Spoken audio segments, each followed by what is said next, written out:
وآخرون مرجون لأمر الله إما يعذبهم وإما يتوب عليهم والله عليم حكيم.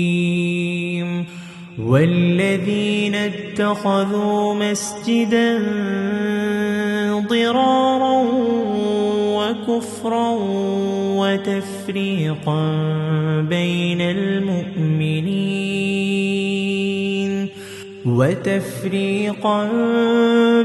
المؤمنين وإرصادا لمن حارب الله ورسوله من قبل وليحلفن إن أردنا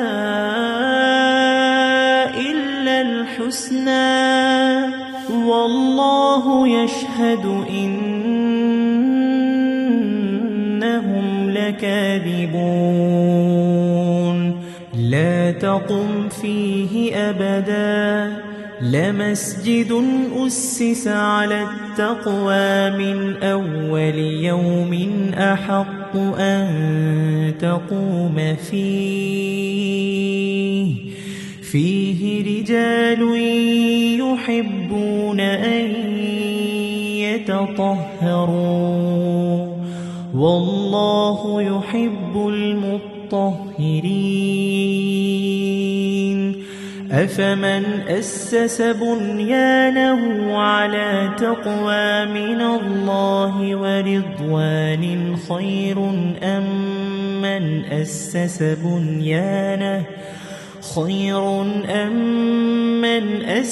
بنيانه على شفا جرف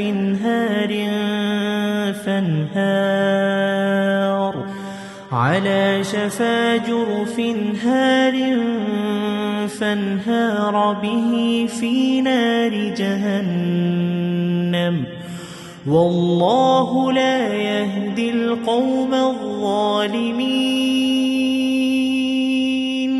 لا يزال بنيانهم الذي بنوا ريبة في قلوبهم إلا أن تقطع قلوبهم والله عليم حكيم.